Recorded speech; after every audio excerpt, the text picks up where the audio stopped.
이제 우리 하나님 말씀은 창세기 18장 9절부터 15절까지입니다. 오늘도 다 자리에서 일어나셔서 창세기 18장 9절부터 15절까지 말씀입니다. 그들이 아브라함에게 이르되 내 아내 사라가 어디 있느냐 대답하되 장막에 있나이다. 그가 이르시되 내년 이맘때 내가 반드시 내게로 돌아오리니 내 아내 사라에게 아들이 있으리라 하시니 사라가 그 뒤 장막문에서 들었더라. 아브라함과 사라는 나이가 많아 늙었고 사라에게는 여성의 생리가 끊어졌는지라.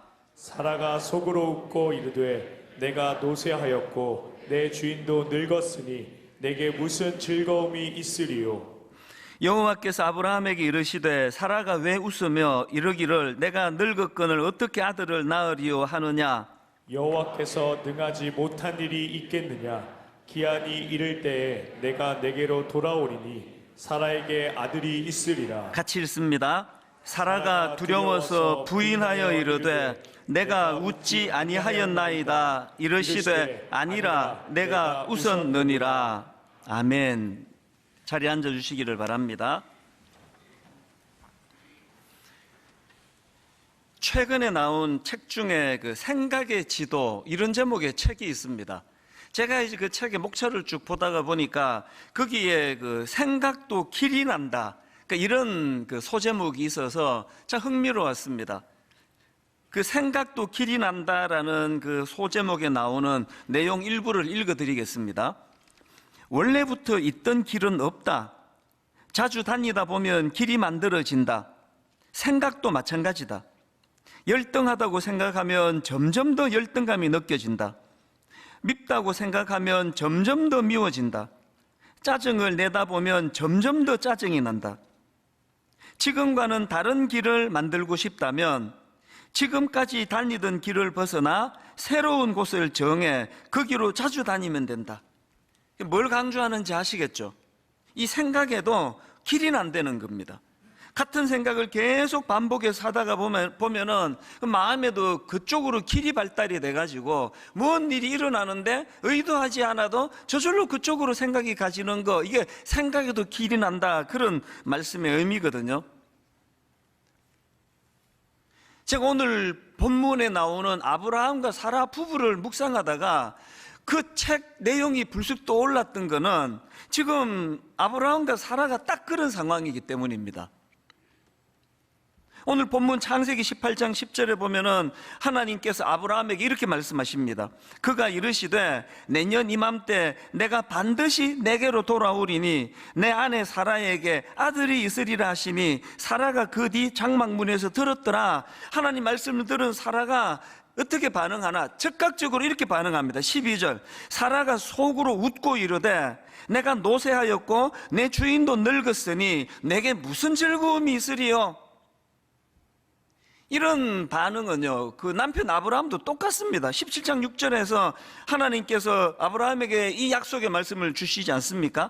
내가 그에게 복을 주어 그가 내게 아들을 낳아주게 하며 내가 그에게 복을 주어 그를 여러 민족의 어머니가 되게 하리니 민족의 여러 왕이 그에게서 나리라. 이런 놀라운 약속의 말씀을 주시니까 그 말씀을 들은 아브라함이 즉각적으로 이렇게 반응합니다. 17절 아브라함이 엎드려 웃으며 마음속으로 이르되 100세 된 사람이 어찌 자식을 낳을까?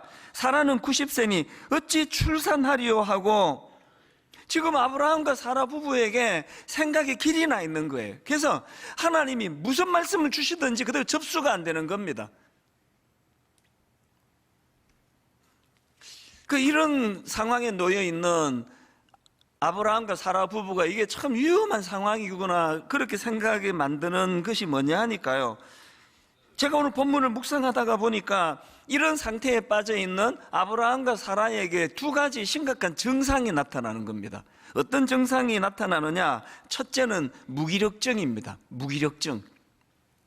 제가 무기력, 이 단어를 그 국어사전을 찾아보니까 이렇게 설명합니다. 어떤 일을 감당할 수 있는 기운과 힘이 없음. 이게 딱 지금 아브라함과 사라의 모습 아닙니까?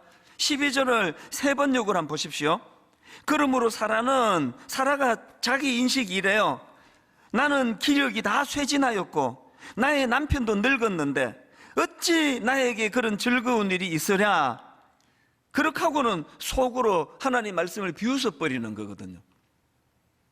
제가 여러 번역으로 12절을 보다가 보니까 제일 슬픔으로 좀 슬펐던 번역이 공동 번역입니다. 한번 들어보세요.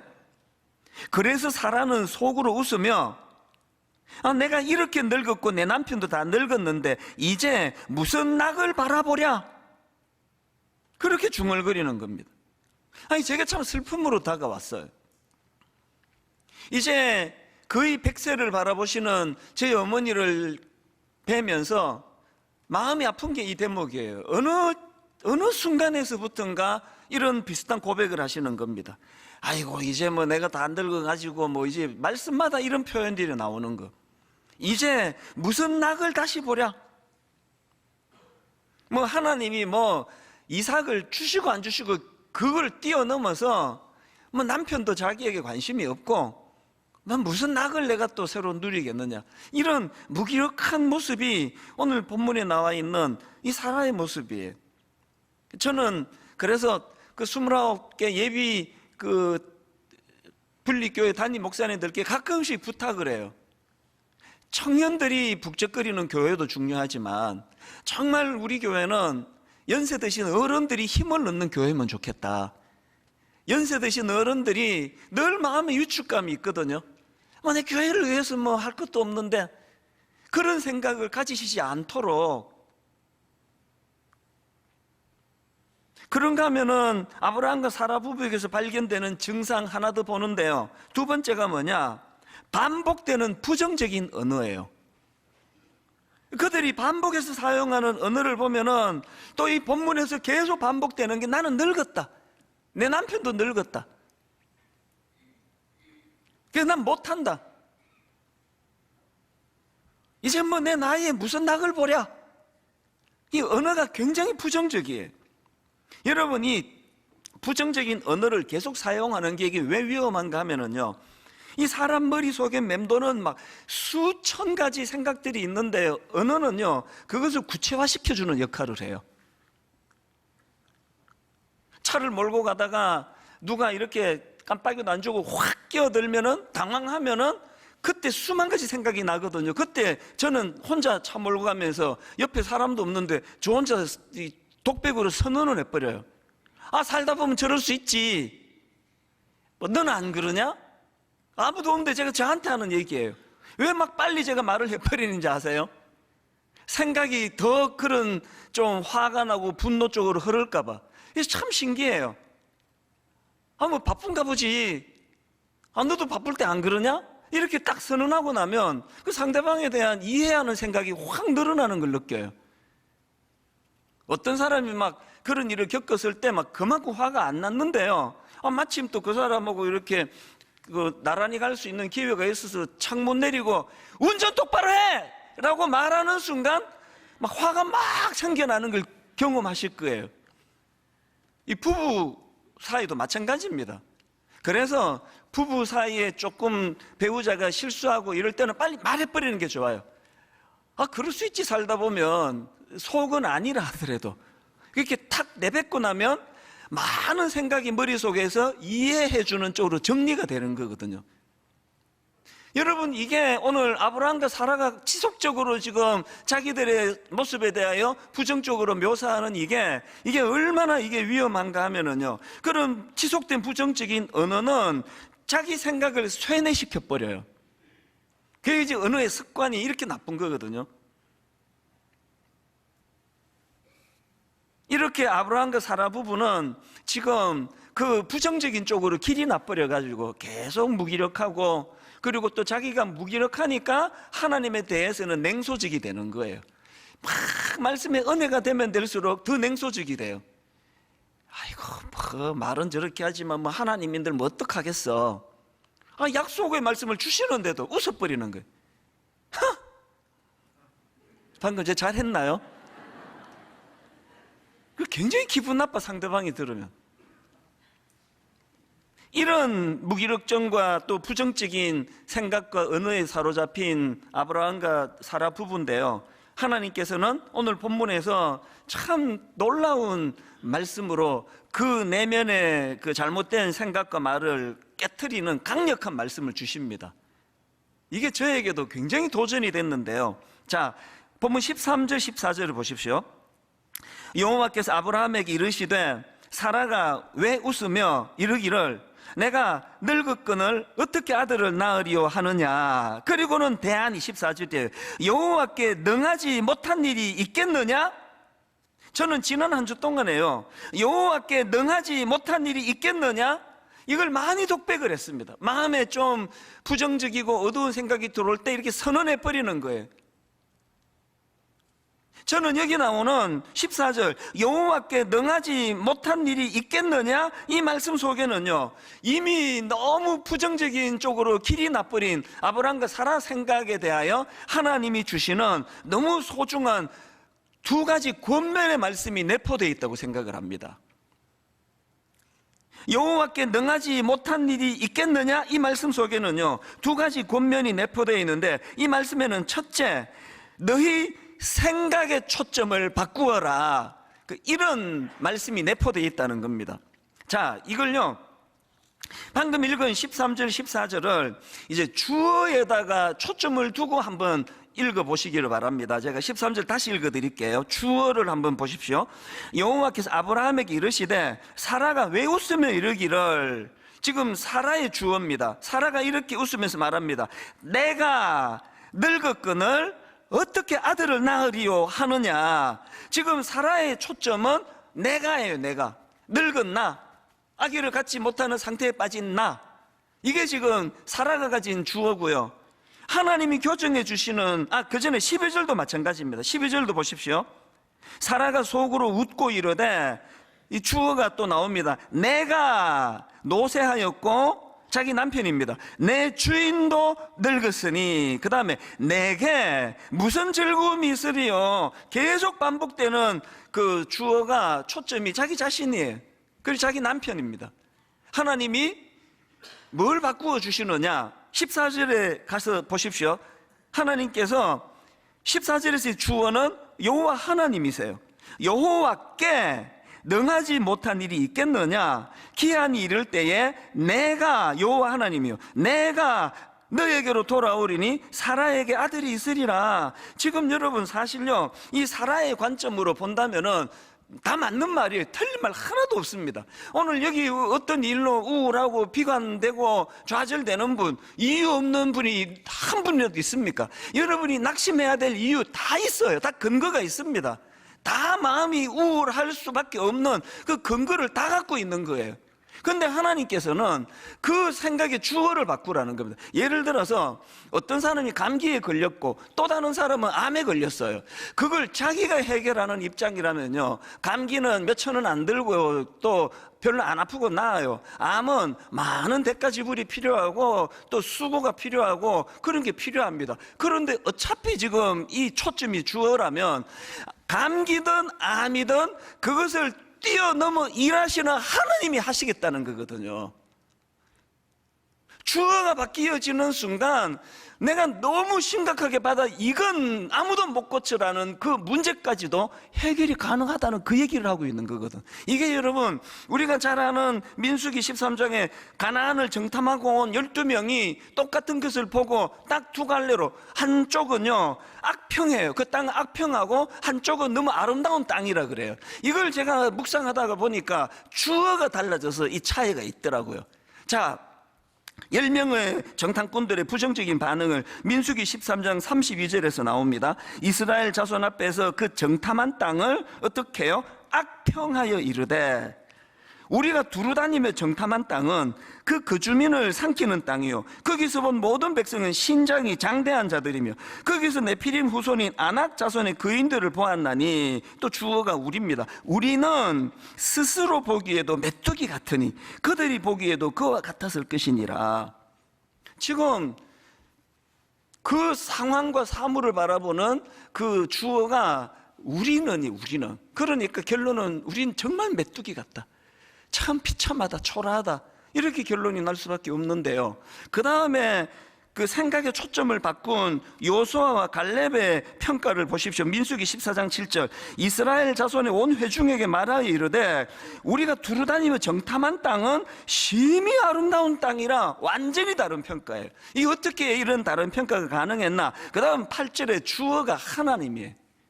여호와께서 우리를 기뻐하시면 우리를 그 땅으로 인도하여 들이시고 그 땅을 우리에게 주시리라. 이는 과연 젖과 꿀이 흐르는 땅이니라. 생각의 초점을 자기에게 맞추면 스스로 보기에 메뚜기 같은 존재라는 비관밖에 나오지 않습니다.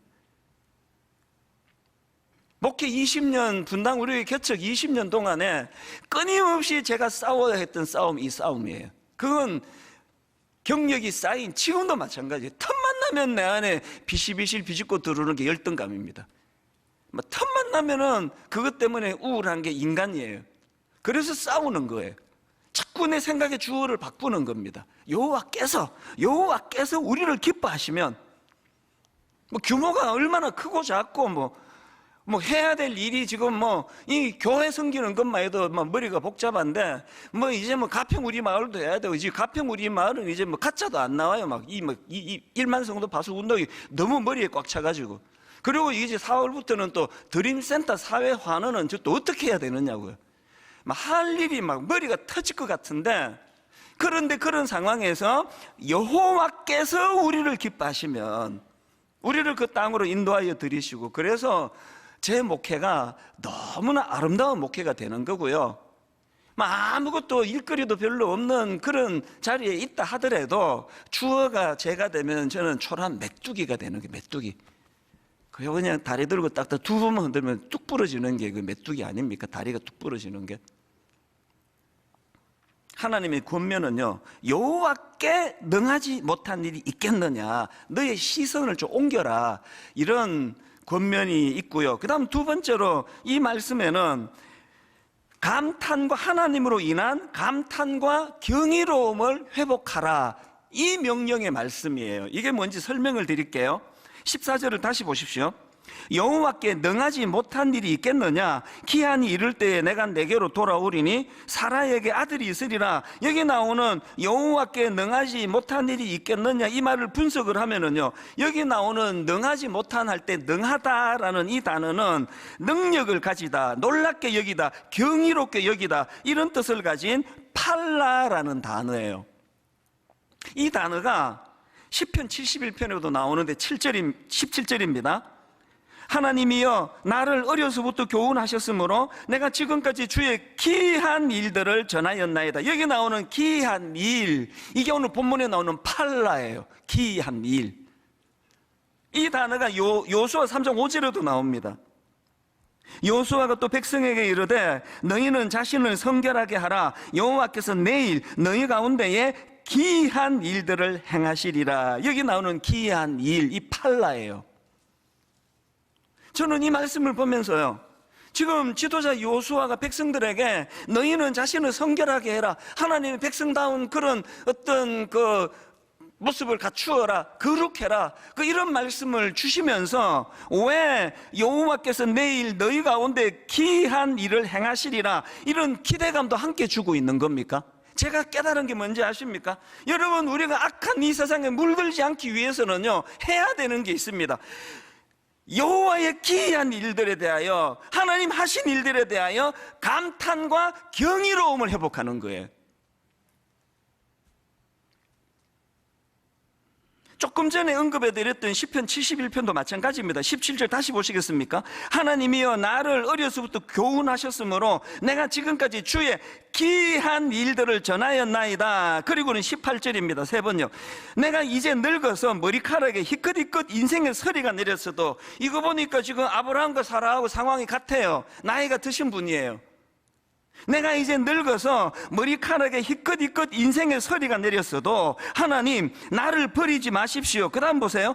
주님께서 팔을 펴서 나타내 보이신 그 능력을 오고 오는 세대에 전하렵니다. 지금 이 똑같이 늙어서라고 표현하는 나이 드신 이 시편 시인하고 아브라함과 사라가 결정적으로 다른 게 뭡니까?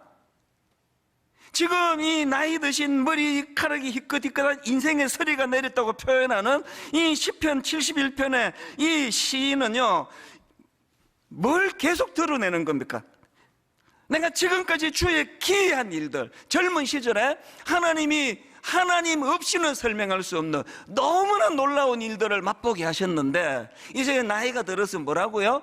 내 다음 세대에게, 오고 오는 세대에게 이 하나님의 기이한 일들, 하나님이 하셨던 놀라운 일들, 이 경이로움을 후대에 전하는 일을 하겠습니다.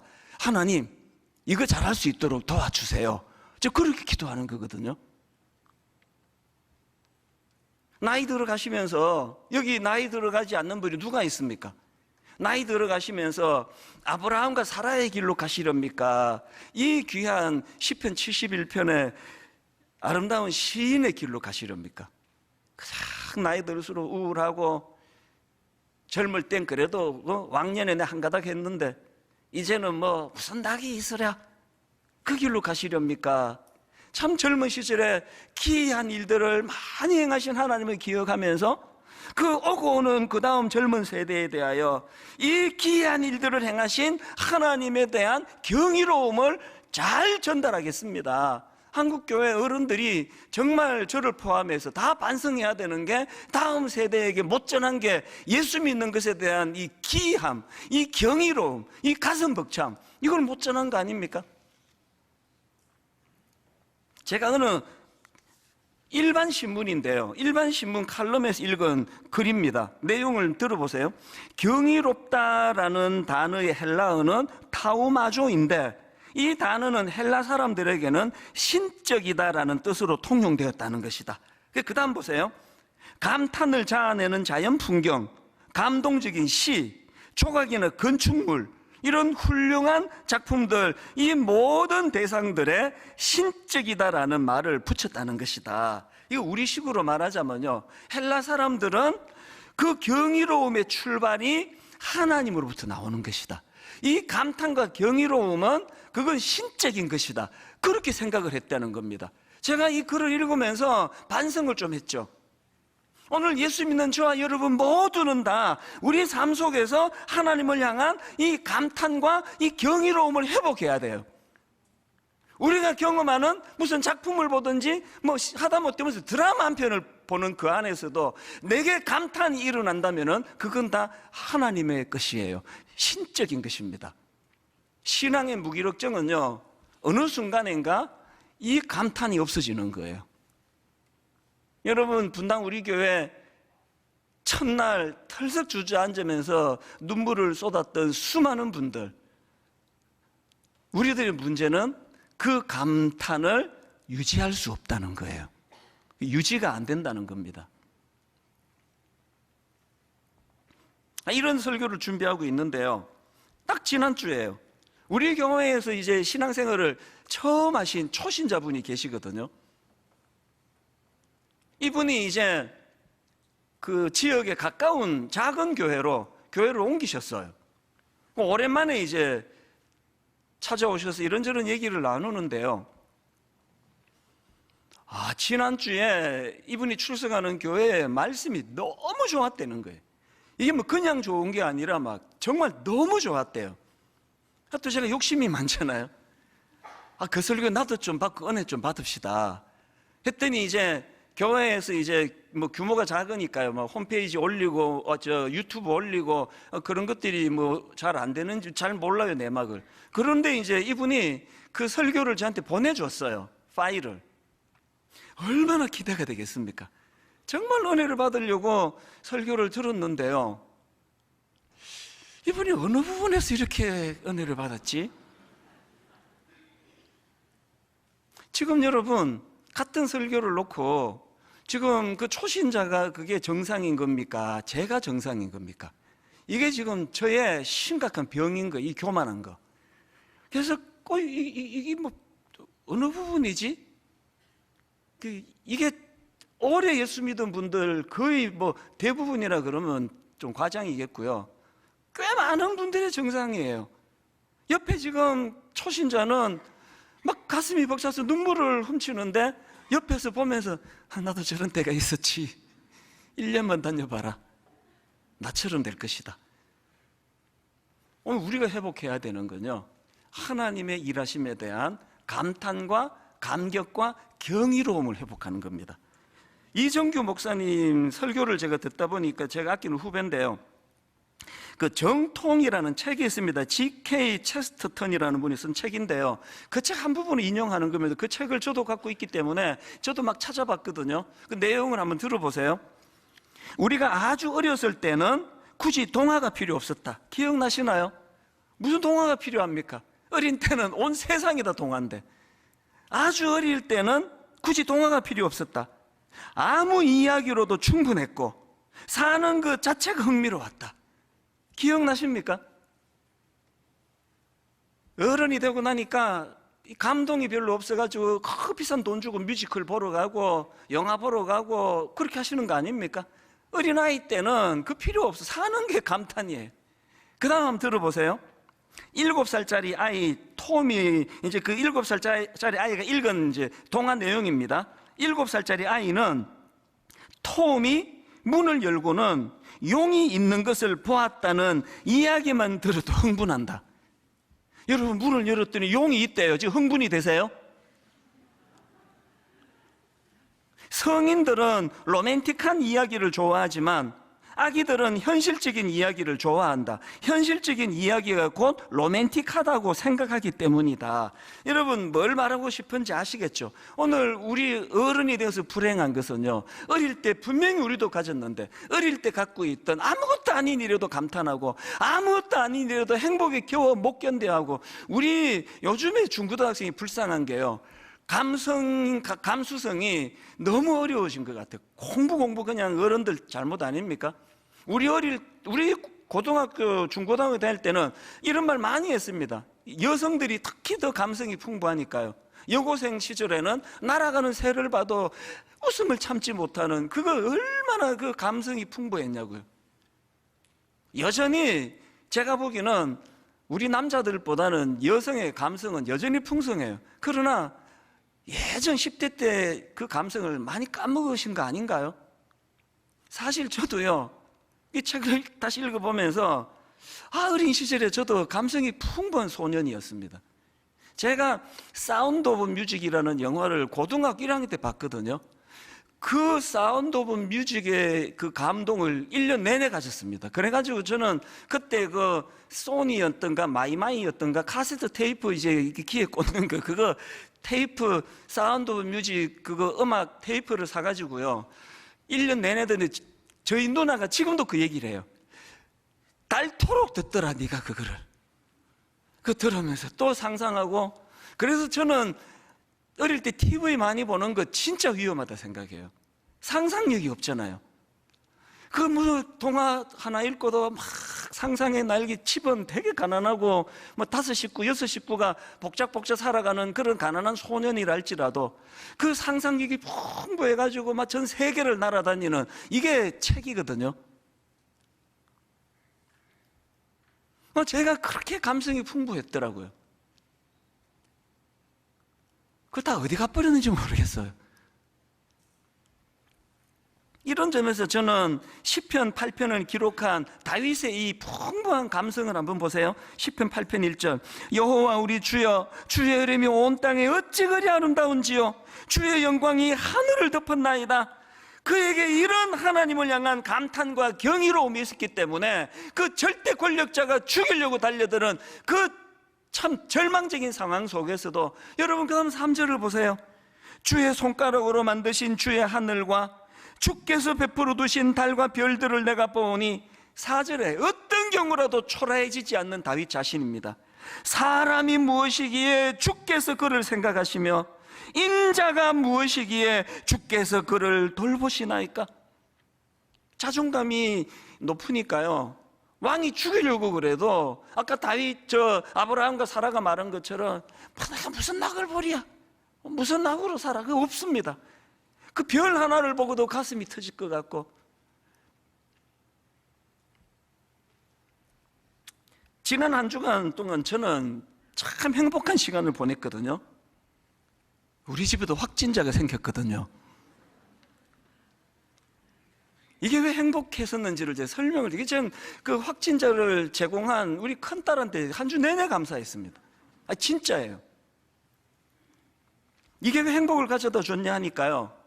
이제 딱 지난 일주일 전이네. 지난 주일 저녁에 이제 저희 큰딸이, 이게 이제 제가 큰딸이라고 밝히는 게, 이러면 이제 둘째 딸한테 계속 너지 계속 그런다 그래서 이제 출처를 분명히 밝히려고 큰딸입니다. 얘가 갑자기 이제 목이 붓고 뭐 상태가 좋지 않다고, 그래서 이제 검사를, 그 다음날 가서 검사를 했더니 이게 양성이 나와서 이제 확진자가 됐어요. 그래서 제가 바로 이제 그 검사소에 가가지고 PCR 검사를 받고, 아예 이제 그날 저는 짐 싸고 가출을 했습니다. 왜냐하니까 당장 이제 이제 어제였죠. 그 토요일 지금 결혼식 주례가 있는데, 주례하는 사람이 확진돼가지고 주례를 못하면 그 결혼이 그 사람에게 얼마나 소중한데. 그리고 이제 지금 1만 성도 파송도 2주 남겨놓고 있는데, 지금 이 설교 흐름 하나가 다 하나님이 정교하게 주시는 주제인데, 내가 이 설교를 못하면 어떡하냐고. 그래서 제가 아예 이제 짐 싸가지고 집을 나와버려가지고 정말 참 방황하는 한 주를 보냈습니다. 그런데요, 그 유리방황하는 그 한 주가 제게 왜 행복했는지 아십니까? 제가 지난 시간을 되돌아보는, 특히 또 지난주는 저녁 금식을 하고 선언을 했기 때문에, 이게요, 저녁 안 먹고 혼자 있으니까 시간 진짜 길더라고요. 많은 생각을 하는 시간을 가졌는데, 이번에 이제 이 확진의 위험이 저한테는 사실 이번이 4번째예요. 제일 먼저는요, 작년 우리 창리 19주년을 한 주 앞두고입니다. 그때 결혼식 주례를 했는데요, 3일인가 4일 뒤에 연락이 온 거예요. 알고 봤더니 지금 제가 여기 서 있고, 신랑이 지금 여기 서 있고, 신부가 여기 서 있고, 신랑이 여기 서 있잖아요. 신랑 신부가 다 확진자라는 거예요. 제 기억에 신부 아버님이 확진자셨고요, 신랑 동생이 확진자고요. 그렇게 연락이 온 겁니다. 아찔하더라고요. 그때는요, 같이 이렇게 그 확진자랑 같이 있기만 해도 2주 자가격리 하던 때 아닙니까? 지금 창립 19주년, 그때도 이제 1만 성도 파송 운동을 선언하는 중요한 창립 기념 주일인데 2주나 제가 설교를 못한다 생각하니 큰일 난 겁니다. 그래서 그 소식을 듣자마자 이제 그때도 병원으로 가서 PCR 검사를 받았는데 기적이 일어난 거예요. 2가지인데요. 하나는 음성이 나왔습니다. 그때도 괜찮았습니다. 뭐 그건 있을 수 있다 치는데, 난 지금도 이해가 안 되는 게요, 그때 그래서 결혼식에 참석한 우리 교회 청년들, 뭐 제가 파악한 바로는 거의 대부분이 다 자가격리, 강제 자가격리에 다 들어갔거든요. 그런데 신기하게 그 다음날 저한테 당국이 연락을 주기를, 저는 자가격리 강제 안 해도 된다는 겁니다. 매일매일 이제 그 연락 올 때마다 상황만 보고하면 되는데 자유롭게 활동하라는 겁니다. 이게 나 지금도 이해가 안 돼요. 가장 가까이서 대면한 저는 풀어주고, 왜 하객들은 그렇게 묶어놨는지, 그게 저는 하나님의 은혜라고 생각하거든요. 그래서 창립기념주의를 아무 어려움 없이 이런 걸요 4번 겪은 게, 마지막 4번이 이제 지난주 우리 딸 이야기인데요, 마지막 4번째는 진짜 심각했습니다. 왜 심각했냐 하니까, 이 아이가 이제 주일 저녁에 약간의 증상이 나타나서 긴가민가 할 때인데요, 저녁에 이제 자려고 누웠는데 저한테 와가지고 인생 상담을 좀 해야 되겠대요. 그래서 이제 사회생활 하면서 일어나는 이런 문제에 대해서 이제 좀 이제 마음이 이게 이제 얘한테는 급하니까, 그래서 이제 뭐 코앞에 침대에 누워가지고 두런두런 이야기를 했는데, 그날따라 또 제가 또 이게 말이 좀 잘 풀리더라고요. 얘가 되게 흡족해 해요. 그렇다고 그러면서 이제 기뻐가지고 나가면서 악수까지 청하더라고요. 그래서 손을 막 잡고 확진자하고, 그렇게 하고 이제 그 다음날 얘는 확진 판정을 받았으니까, 이건 뭐 100% 확진 아닙니까? 이건 뭐 100% 아닙니까? 그랬는데 PCR 검사에서 제가 음성이 나왔다는 거예요. 그러니까 그 하나님 없이는 이게 설명이 안 되는 일이다. 이게 어떻게 이런 일이 일어났냐고 감격이 돼가지고 제가 이제 설명드릴게요. 왜 지난 한 주간이 그렇게 황홀하게 기뻤는가. 저녁에 시간이 많으니까요, 이제 이번 일을 포함해서 목회하는 지난 30년 내내 하나님 이름 석자 없이는 설명할 수 없는 기적 같은 일들이 너무 많이 일어난 내 삶을 돌아보게 된 거예요. 그게 너무 감격이 되는 겁니다. 너무 기쁜 거예요. 내 마음 속에서 이 사실 제가 이번에 큰 걸 깨달았는데요, 행복은요, 여러분, 행복은 장소의 문제가 아니더라고요. 가족을 떠나 있는데 되게 불편했거든요. 이제 아침에 일어나가지고 집에 가가지고 내 집인데 들어가지도 못해요. 가면은 이제 제 아내가 바깥 문고리에다가 도시락을 이렇게 걸어놔요. 그러면 도시락 찾아가지고, 내 집인데 도시락 찾아가지고 교회 와가지고 혼자 먹고요, 오후에 그 도시락을 또 갖다 줘요. 그럼 그 다음날 또 이제 새 걸로 해가지고 또 문고리를 걸어서 줘요.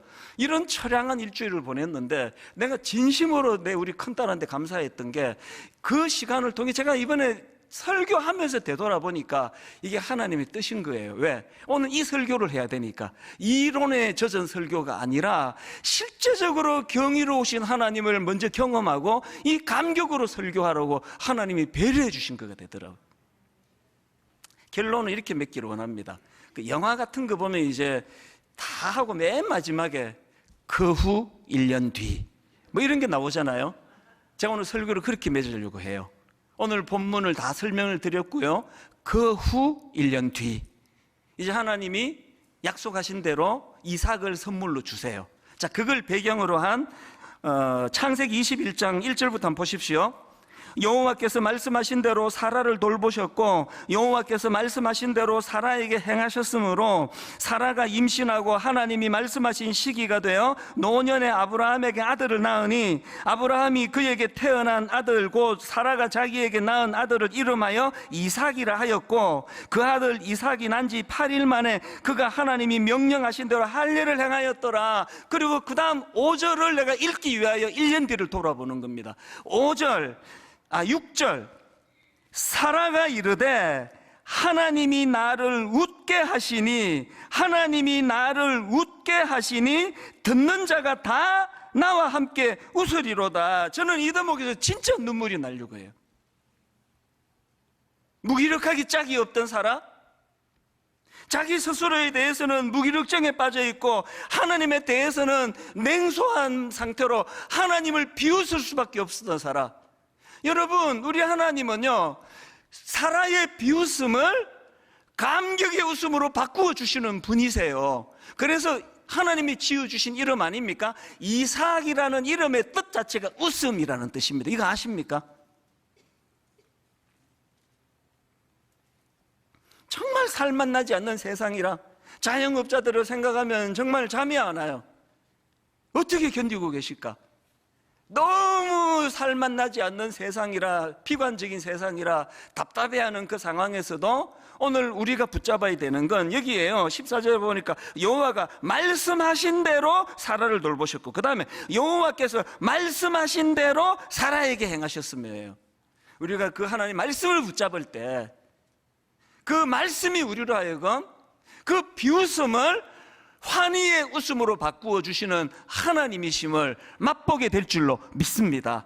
여러분, 나를 웃게 하시는 하나님, 비웃음 아닙니다. 너무 기쁨에 겨워 웃게 하시는 하나님, 이 설교를 하도록 하나님 지난 한 주 내내 집을 떠나 열악한 환경 속에서 그럼에도 불구하고 나를 웃게 하신 하나님, 그 목사가 여러분에게 지금 그 복음을 전하고 있는 거거든요. 오늘 여러분, 그 다윗의 그 감격에 찬 시편 8편을 가지고 만든 이 찬양을 같이 부를 텐데요, 우리 한번 이 찬양을 좀 마음으로 느껴보고 누리면 좋겠습니다. 여호와 우리 주여, 주의 이름이 온 땅에 어찌 그리 아름다운지요. 가사를 생각하시면서 또 오늘 말씀을 한번 쭉 정리하시면서 함께 찬양합니다. 여호와 우리 주여,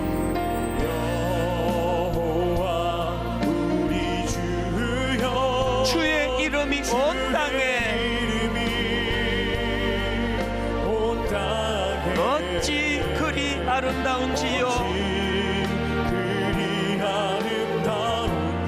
어찌 그리 아름다운지요.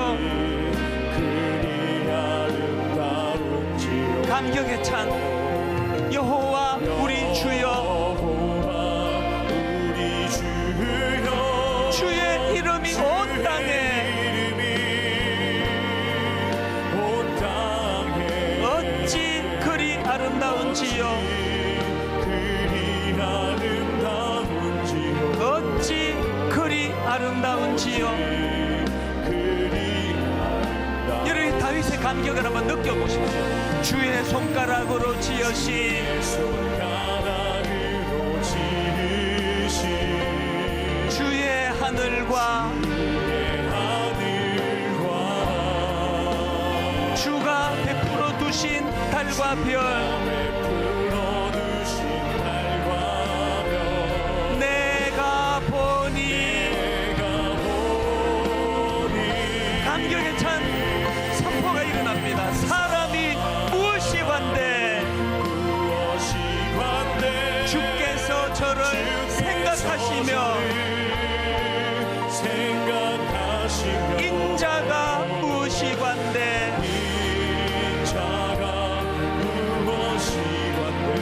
저를 권고하시나이까.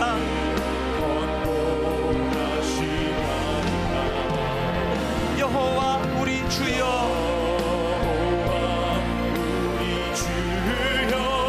주의 이름이 온 땅에 어찌 그리 아름다운지요. 어찌 그리 아름다운지요.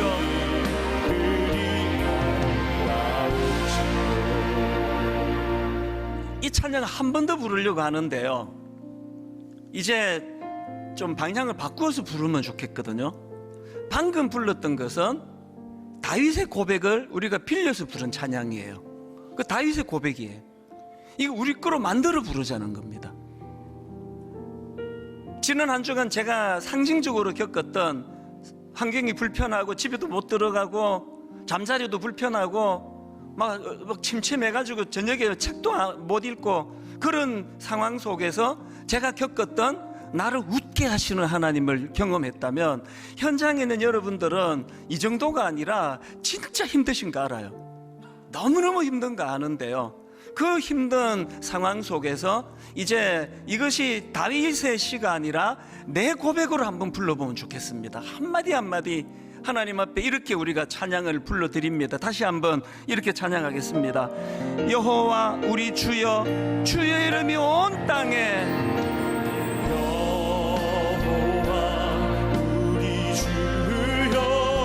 주의 이름이 온 땅에 어찌 그리 아름다운지요.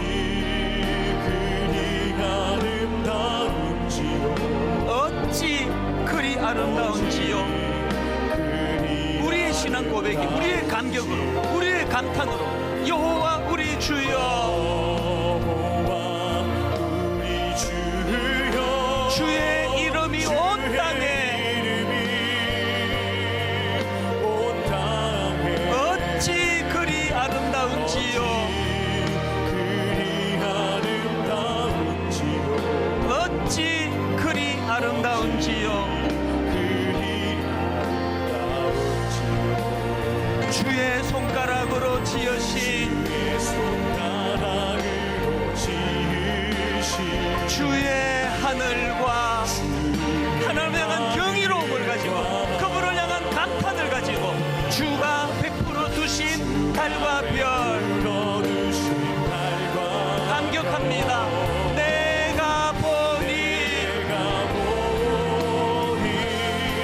우리 자신을 이렇게 선포합니다. 사람이 무엇이 관대 주께서 저를 생각하시며 인자가 무엇이 관대 초라한 우리 인생이지만 저를 권고하신 나이까. 하나님 앞에 경이로움을 드립니다. 여호와 우리 주여, 주의 이름이 온 땅에 어찌 그리 아름다운지요, 어찌 그리 아름다운지요. 우리 다 자리에서 일어나셔서 마지막으로 마음을 다하여 주의 손가락으로 지으신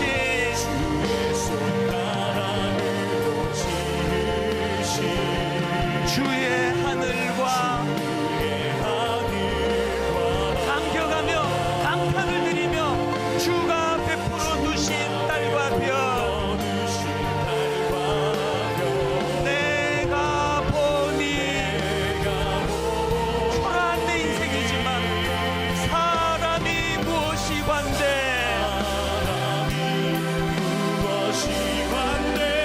주께서 저를 생각하시며 인자가 무엇이 관대,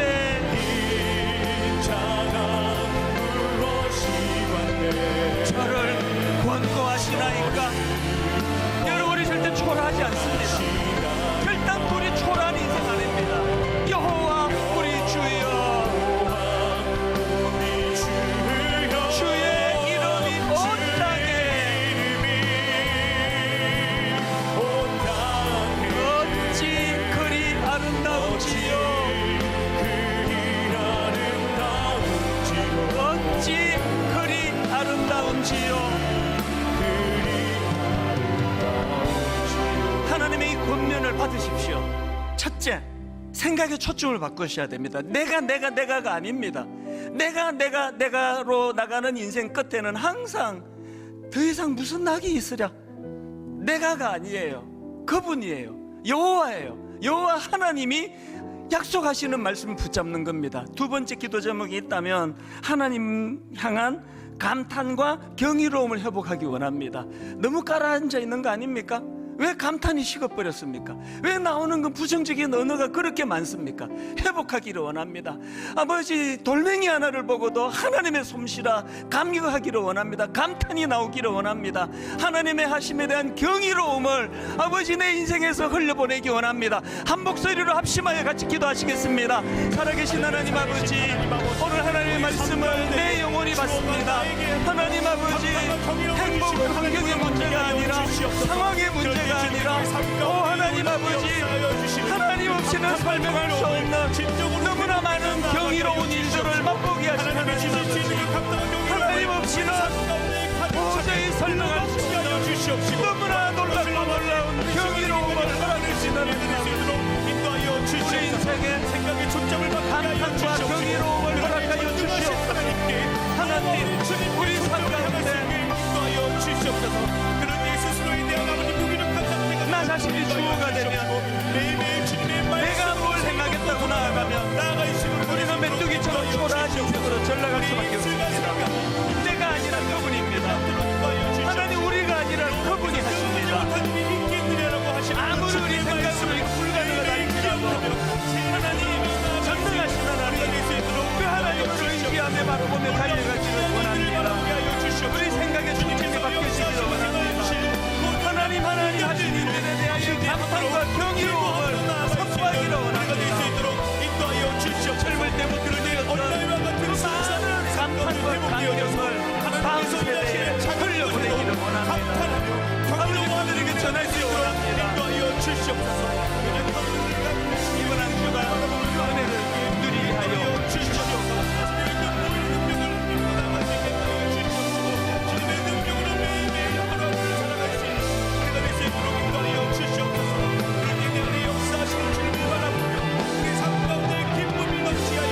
이번 한 주간 주신 말씀의 능력을 가지고 감격하며 감탄하며 선포하며 주시옵소서.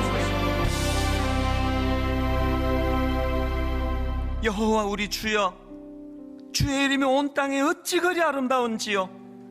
주의 영광을 하늘 위에 두셨나이다. 주의 손가락으로 만드신 주의 하늘과 주의 베풀어 두신 달과 별들을 내가 보오니 초라한 우리 인생이지만 사람이 무엇이관데 주께서 저를 생각하시며 인자가 무엇이관데 주께서 저를 권고하시나이까. 나를 웃게 하시는 하나님, 온 세상에 비웃음이 난무하는 이 땅, 이 시대 속에서 거기에 물들어 우리도 그렇게 살아가던 우리 인생인데, 하나님, 사라의 비웃음을 환희의 웃음으로 바꾸신 하나님, 우리에게도, 우리 가족에게도, 우리 교회에도 그 하나님의 능력과 역사가 나타나게 하여 주시옵소서. 이번 한 주간 동안 웃게 하시는 그 하나님으로 말미암아 살만 나지 않는 세상이 아니라 정말 한번 주님과 더불어 살아볼만 하다라고 고백하는 그 은혜의 한 주간 되도록 인도하여 주시옵소서. 지금은 선교 헌금 시간입니다. 이 예배를 통해 삶 가운데 은혜와 회복이 충만하시길 간절히 기도합니다.